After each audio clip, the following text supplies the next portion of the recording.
आज तारीख है 12 जून 2026 दिन शुक्रवार। नमस्कार, मैं हूं शिल्पी और स्वागत है आपका हमारे चैनल यूपी न्यूज लाइव में। खबरों में आगे बढ़ते हुए हम सबसे पहले नजर डालेंगे अब आज की हेडलाइंस पर, फिर जानेंगे खबरों को विस्तार से। बरेली में आंधी का कहर, पेट्रोल पंप की छत उड़ी, सैकड़ों पेड़ और बिजली के पोल गिरे। खतौनी में गलत नाम सुधारने की प्रक्रिया हुई आसान, राजस्व विभाग ने दिए निर्देश। पंचायत चुनाव से पहले अयोध्या में मतदाताओं की संख्या 1 लाख से अधिक घटी। यूपी के मौसम का बदलेगा मिजाज, 56 जिलों में आंधी बारिश और ओलावृष्टि का अलर्ट। आगरा में 51 केंद्रों पर मुफ्त मिलेगी सर्वाइकल कैंसर की वैक्सीन, महिलाओं को बड़ी राहत। बांके बिहारी मंदिर की संरचना पर खतरे के संकेत, एएसआई रिपोर्ट में सामने आई गंभीर खामियां। चलिए खबरों को जानते हैं विस्तार से। बरेली में आंधी का कहर, पेट्रोल पंप की छत उड़ी, सैकड़ों पेड़ और बिजली के पोल गिरे। बरेली में तेज आंधी और तूफान ने भारी तबाही मचाई। तेज हवाओं के कारण एक पेट्रोल पंप की विशाल छत उड़कर दूर जा गिरी। जिले के कई इलाकों में सैकड़ों पेड़ और बिजली के पोल धराशायी हो गए, जिससे घंटों तक बिजली आपूर्ति बाधित रही। कई सड़कों पर पेड़ गिरने से यातायात भी प्रभावित हुआ। प्रशासन और बिजली विभाग की टीमें राहत एवं बहाली कार्य में जुटी रही। वहीं मौसम विभाग ने लोगों को सतर्क रहने और खराब मौसम के दौरान घरों में सुरक्षित रहने की सलाह दी है। मथुरा में 30 किलोमीटर पीछा करने के बाद 3 गौ तस्कर गिरफ्तार, 6 गोवंश मुक्त कराए गए। मथुरा पुलिस को गौ तस्करी के खिलाफ बड़ी सफलता मिली है। पुलिस ने करीब 30 किलोमीटर तक पीछा करने के बाद 3 आरोपियों को गिरफ्तार कर लिया। आरोपियों के कब्जे से 6 गोवंश को सुरक्षित मुक्त कराया गया। बताया गया कि तस्कर गोवंश को अवैध रूप से दूसरे स्थान पर ले जा रहे थे। सूचना मिलने पर पुलिस ने घेराबंदी की, लेकिन आरोपी भागने लगे। लंबी पीछा कार्रवाई के बाद उन्हें पकड़ लिया गया। वहीं पुलिस ने वाहन भी जब्त कर लिया है और आरोपियों के खिलाफ संबंधित धाराओं में मुकदमा दर्ज कर आगे की जांच शुरू कर दी है। जेईई कप 2026 के आंसर की जारी, अभ्यर्थियों को आपत्ति दर्ज कराने का मौका। संयुक्त प्रवेश परीक्षा परिषद उत्तर प्रदेश यानी जेईई कप ने यूपी जेईई पॉलिटेक्निक 2026 की प्रोविजनल आंसर की जारी कर दी है। परीक्षा में शामिल हुए अभ्यर्थी आधिकारिक वेबसाइट पर जाकर अपनी रिस्पॉन्स शीट और उत्तर कुंजी देख सकते हैं। यदि किसी प्रश्न या उत्तर पर आपत्ति हो तो निर्धारित शुल्क के साथ ऑनलाइन आपत्ति दर्ज कराई जा सकती है। परिषद द्वारा आपत्तियों की समीक्षा के बाद अंतिम आंसर की जारी होगी और उसी के आधार पर परिणाम घोषित किया जाएगा। अभ्यर्थियों को समय सीमा के भीतर अपनी आपत्तियां दर्ज कराने की सलाह दी गई है। खतौनी में गलत नाम सुधारने की प्रक्रिया हुई आसान, राजस्व विभाग ने दिए निर्देश।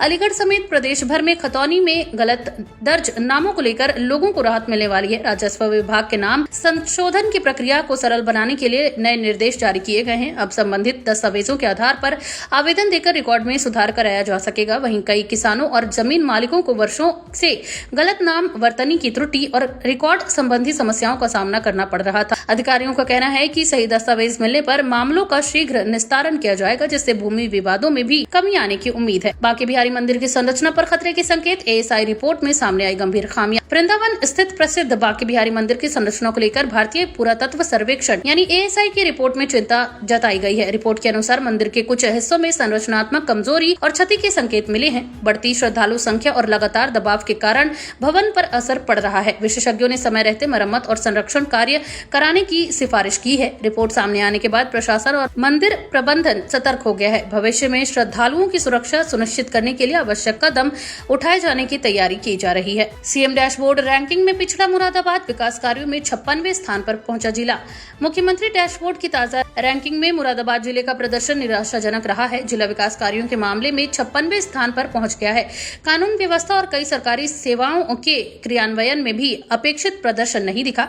रैंकिंग जारी होने के बाद प्रशासनिक अधिकारियों में हलचल बढ़ गई है। वहीं अधिकारियों को विभिन्न विभागों की प्रगति की समीक्षा कर कमियों को दूर करने के निर्देश दिए गए हैं। जिला प्रशासन का कहना है कि आने वाले महीनों में प्रदर्शन सुधारने के लिए विशेष अभियान चलाया जाएगा। ताजमहल घूमने आए झारखंड के पर्यटक की बिगड़ी तबीयत, भीषण गर्मी बनी वजह। आगरा में भीषण गर्मी का असर पर्यटकों पर भी दिखाई दे रहा है। ताजमहल घूमने आए झारखंड के एक पर्यटक की अचानक तबीयत बिगड़ गई, जिसके बाद उसे तुरंत ही अस्पताल पहुंचाया गया। बताया गया कि तेज धूप और गर्म हवाओं के कारण पर्यटक को चक्कर आने लगे थे। मौके पर मौजूद सुरक्षा कर्मियों और स्वास्थ्य टीम ने प्राथमिक सहायता प्रदान की। डॉक्टरों ने लोगों को गर्मी के मौसम में पर्याप्त पानी पीने, धूप से बचने और आवश्यक सावधानियां बरतने की सलाह दी है। वहीं पर्यटक की हालत फिलहाल स्थिर बताई जा रही है। पंचायत चुनाव से पहले अयोध्या में मतदाताओं की संख्या 1 लाख से अधिक घटी। उत्तर प्रदेश पंचायत चुनाव से पहले अयोध्या जिले की अंतिम मतदाता सूची जारी कर दी गई है। नई सूची के अनुसार जिले में मतदाताओं की संख्या 1 लाख से अधिक की कमी दर्ज की गई है। प्रशासन का कहना है कि मृत, स्थानांतरित और डुप्लीकेट नामों को हटाने के बाद ये बदलाव सामने आया है। मतदाता सूची के पुनरीक्षण अभियान के दौरान व्यापक सत्यापन किया गया था। चुनावी दृष्टि से ये बदलाव महत्वपूर्ण माना जा रहा है क्योंकि इससे विभिन्न पंचायत क्षेत्रों के चुनावी समीकरण प्रभावित हो सकते हैं। मुख्यमंत्री सामूहिक विवाह योजना में बड़ा बदलाव, लाभार्थियों के लिए नए नियम लागू। उत्तर प्रदेश सरकार ने मुख्यमंत्री सामूहिक विवाह योजना में महत्वपूर्ण बदलाव किए हैं। नए नियमों के तहत पात्रता और आवेदन प्रक्रिया को अधिक पारदर्शी बनाने की कोशिश की गई है। योजना का उद्देश्य आर्थिक रूप से कमजोर परिवारों की बेटियों के विवाह में सहायता प्रदान करना है। वहीं अधिकारियों के अनुसार अब दस्तावेज सत्यापन और लाभ वितरण की प्रक्रिया को और भी मजबूत किया जाएगा। सरकार का मानना है कि इससे फर्जी लाभार्थियों पर रोक लगेगी और वास्तविक जरूरतमंद परिवारों को योजना का लाभ आसानी से मिल सकेगा। यूपी के मौसम का बदलेगा मिजाज, 56 जिलों में आंधी बारिश और ओलावृष्टि का अलर्ट। उत्तर प्रदेश में भीषण गर्मी से जल्द ही राहत मिलने के संकेत हैं। मौसम विभाग ने राज्य के 56 जिले में आंधी बारिश और कहीं कहीं ओलावृष्टि की चेतावनी जारी की है। अगले 24 से 48 घंटों के दौरान मौसम में बड़ा बदलाव देखने को मिल सकता है। अगले 24 से 48 घंटों के दौरान मौसम में बड़ा बदलाव देखने को मिल सकता है। तेज हवाओं के साथ गरज चमक और बारिश होने की संभावना जताई गई है। किसानों और आम नागरिकों को सतर्क रहने की सलाह दी गई है। मौसम विशेषज्ञों का कहना है कि पश्चिमी विक्षोभ के प्रभाव से ये बदलाव देखने को मिलेगा। वंदे भारत समेत कई ट्रेनों पर पथराव करने वाले 7 आरोपी गिरफ्तार। आगरा में वंदे भारत एक्सप्रेस सहित कई ट्रेनों पर पथराव करने के मामले में पुलिस ने 7 आरोपियों को गिरफ्तार किया है। आरोपियों पर रेलवे के संपत्ति को नुकसान पहुंचाने और यात्रियों की सुरक्षा को खतरे में डालने का आरोप है। जांच में सामने आया कि पथराव की घटनाओं से ट्रेनों की खिड़कियों और अन्य हिस्सों को नुकसान पहुंचा था। पुलिस ने आरोपियों से पूछताछ शुरू कर दिया और मामले में अन्य लोगों की भूमिका की भी जांच की जा रही है।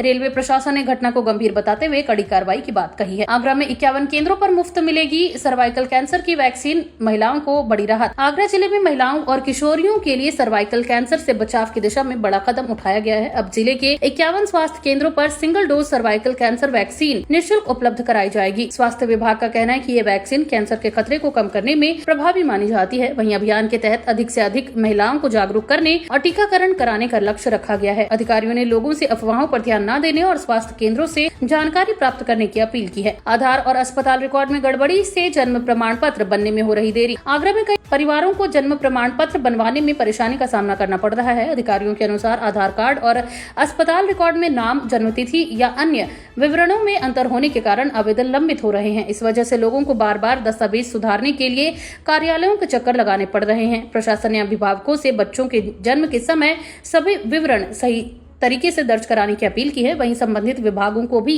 मामलों का शीघ्र समाधान करने के निर्देश दिए गए हैं। औरैया में कमलेश पाठक समेत कई लोगों पर प्लॉटों पर अवैध कब्जे का मुकदमा दर्ज। औरैया जिले में जमीन विवाद के एक मामले में कमलेश पाठक समेत कई लोगों के खिलाफ मुकदमा दर्ज किया गया है। आरोप है कि संबंधित लोगों ने प्लॉटों पर अवैध कब्जा करने की कोशिश की। शिकायत मिलने के बाद पुलिस ने जाँच की और प्रारंभिक तथ्यों के आधार पर केस दर्ज कर लिया। मामले की जाँच जारी है और संबंधित दस्तावेजों की भी जाँच की जा रही है। प्रशासन का कहना है कि यदि आरोप सही पाए गए तो आरोपियों के खिलाफ कानून के अनुसार सख्त कार्रवाई की जाएगी। यूपी में डॉक्टर भर्ती प्रक्रिया बदलेगी, हर महीने होंगे walk in interview. Uttar Pradesh सरकार ने सरकारी अस्पतालों में डॉक्टरों की कमी दूर करने के लिए भर्ती प्रक्रिया में बड़ा बदलाव करने का फैसला किया है। नई व्यवस्था के तहत रिक्त पदों को भरने के लिए हर महीने वॉक इन इंटरव्यू आयोजित किए जाएंगे। सरकार का मानना है कि इससे भर्ती प्रक्रिया तेज होगी और ग्रामीण तथा दूरदराज क्षेत्रों में डॉक्टरों की उपलब्धता बढ़ेगी।